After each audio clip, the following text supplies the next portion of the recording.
I'm not even finna say it. We're back. Let me just say something real quick. We had this all set up in our room. We were about to make a video of part 2 of labor and delivery. And we're like, damn, this is boring. Am I right? Yeah. And so we decided to go on a walk. Not just any walk.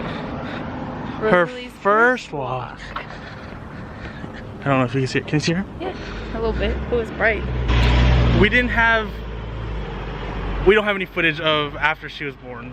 Yeah, because they wouldn't let us record. So we're just gonna talk about it. Yep. Well, not necessarily after she was born, but like my active labor, like while I was pushing. Yeah. So like I was there, I was like, okay, so when can I record? They're like, oh, you can't record, you can only take pictures. So we have a lot of pictures of her labor and delivery. James is not a real vlogger, but he can't vlog in front of people. Ooh, this sun. You gotta turn the brightness down. How you do that? Here. I'm not a real vlogger. We go that way. Why? So basically, James is gonna be like, you already told them that, or they already know that because they saw part 1. But I'm gonna just tell y'all what happened from point A all the way to Z. So on Monday, December 17th, I had a doctor's appointment at 3:30, and like y'all know, I had high blood pressure throughout the end of my pregnancy, so they sent us to labor and delivery, blah blah blah. So I started my first round of medicine around 9-10 p.m. Basically did nothing but give me hectic contractions, and then the next morning at 9 a.m. they put this thing called a Foley balloon inside of you, which basically is supposed to mimic the baby's head. So it's deflated when they put it in you, and then they inflate it while it's in your hoo-ha, and then they tape it to your leg so it's like pulling down, and it's supposed to like mimic the baby's head to like make your cervix open faster. So they did that. Open it. Huh? Nothing. Oh. They did it at 9 a.m. and then by 1 p.m. I was 4 centimeters dilated, because you know if the balloon just pulls out, you're 3 centimeters dilated, but mine just like flew out. So they're like, okay, you're 4 centimeters dilated. And then they kept checking me to see if I was 4 centimeters dilated. Wasn't dilated any more than 4 centimeters, and like if you've had a baby before, you know that it's like really uncomfortable to get your cervix checked. And so they were like, okay, we're gonna stop checking you because we could tell. You don't have to walk fast. I'm not walking fast, I'm carrying the baby though. They're like, okay, we're not gonna keep checking you because we could tell that it's like hurting you or whatever. And so I'm like, okay, cool. And then so you could stop. That night, we could walk. That night around probably 9, so I labored without the epidural for 24 hours, and my contractions were just too much, because if you've been induced before, or if you've done any research about being induced, you know that an induced labor is a lot harder than a natural labor. I labored without the epidural for 24 hours, and then around 9 p.m. on Tuesday the 18th, I decided to get the epidural finally, and I got it, and it worked for maybe like 20 hours or so. And so, you know, you can't get out of bed, you can't eat, you can't really do anything when you're on the epidural. And it's been a month already, so I like forgot what happened. Oh, so I took the epidural around like 9 p.m. on the 18th, and then the 19th, like the morning of the 19th sometime, around 8-9 a.m. they popped my water, broke my water because my water wasn't breaking naturally. And so they did that, and if that's ever happened to you, it literally looks like a giant chopstick, and they like shove it in your hoo-ha and pop your water or break your water, whatever. And so they did that, and mind you, I'm on like all these different medications, like magnesium to prevent seizures because I had preeclampsia. I'm on, what is it called, fentanyl, the liquid Benadryl, the epidural. So your girl was messed up. And then after like 20 hours of having the epidural, so maybe around like 7 p.m. on the 19th of December, I could feel everything on my right side. And so they tried to adjust the epidural, and basically that did not work at all, and it was extremely painful. So they took the epidural out and completely redid the epidural. So I technically had the epidural like 2.5 times. And then that was around 7 p.m. and then they're like, we're not even gonna check you again because you've been making no progress. So they're like, oh, there's no point. And then around 8 p.m. they were like, okay, we're finally gonna check you, see if you made any progress. And they're like, oh, you're 9 centimeters dilated. And we're like, oh crap, like the baby's coming. And James's sister Erica was gonna be taking birth photos, like live birth photos. So she did take one. Well, yeah, but so we called her and we're like, sis, you gotta come now, because she wasn't there and she was like downtown. And so we're like, sis, you gotta come right now because we're about to have this baby. So she gets there, and around 9 o'clock they kicked like everybody out of the room, because like my mom, my sisters, my dad, his family, like everybody was in the room like hanging out while I was laboring.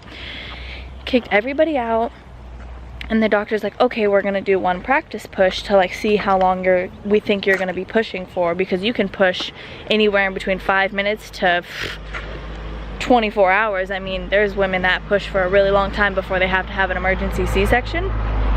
And so I did one practice push, and the doctor's like, oh, wait, like she's crowning, like she's coming out, like don't push, because he didn't have gloves on, he didn't have like the protective gear or whatever it is, you know, that you're supposed to have on. There was no nurses in the room, no nothing. And so so he got dressed and everything. All the nurses came in, the nurse, the baby nurse, everybody that needed to be in there.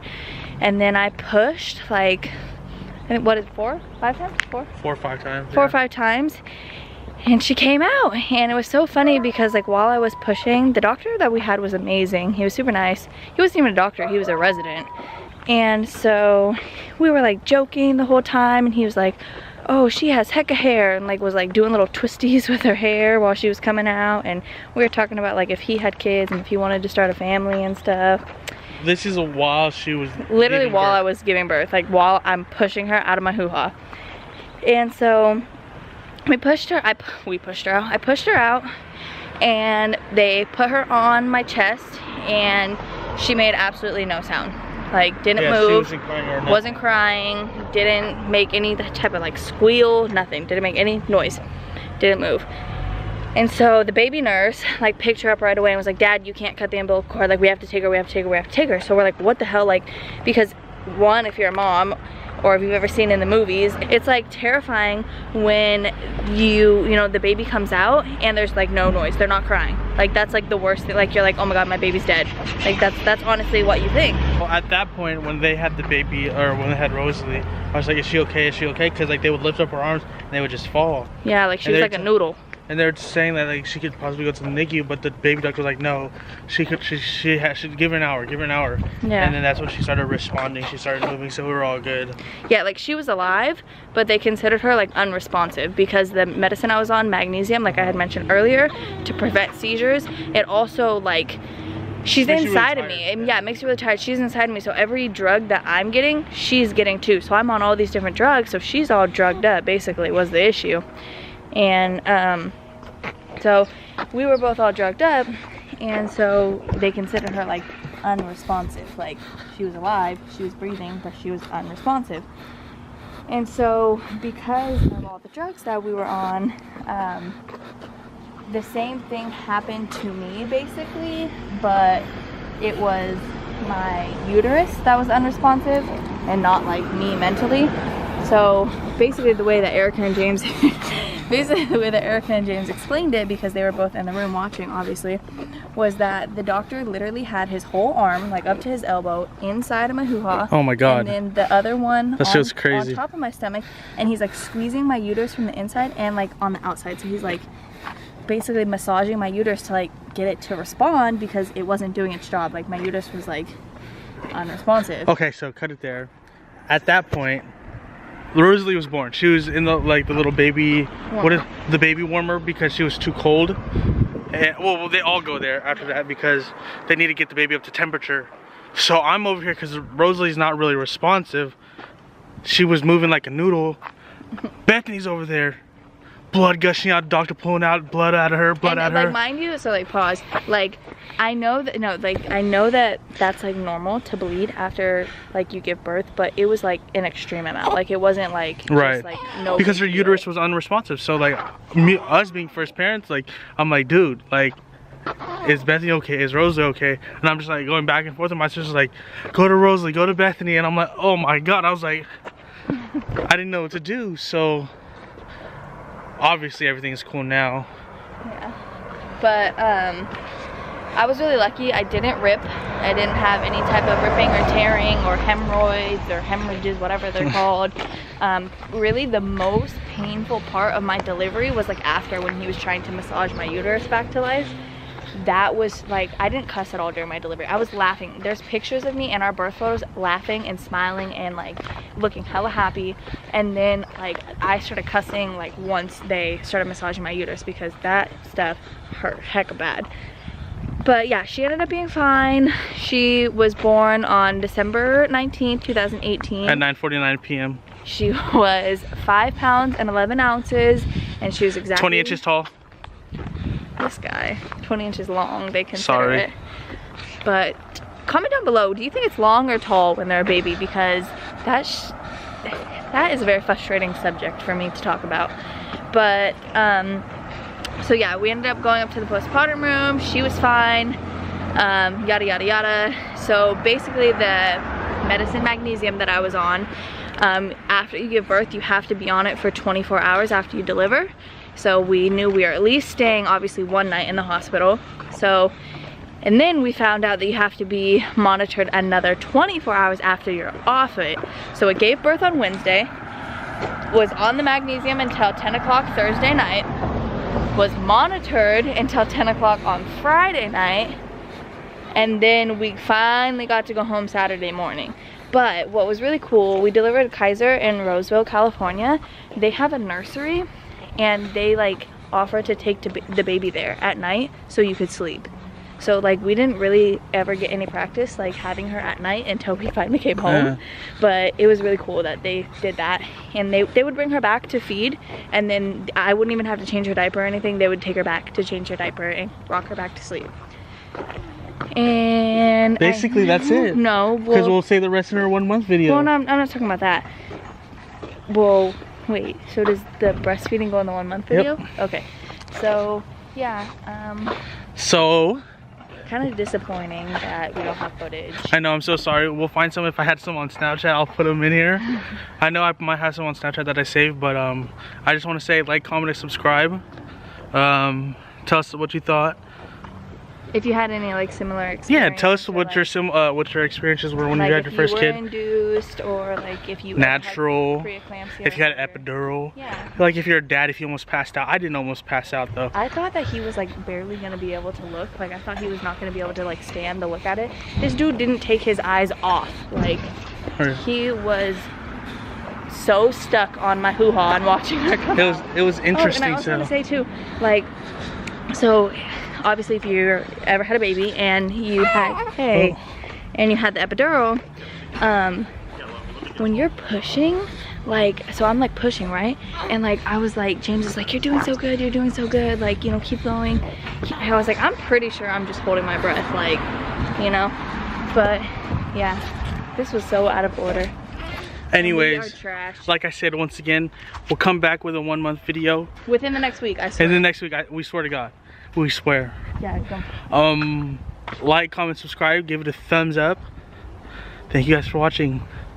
What do you got to say? That we suck at YouTube.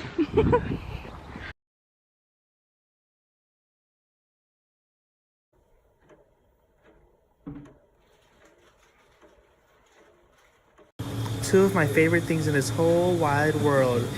Rosalie and Jasper. Had a long day, Mama? Yeah. Honey, I have to get you dressed. She really won't let go. Oh, there we go. There we go. There we go. There we go. There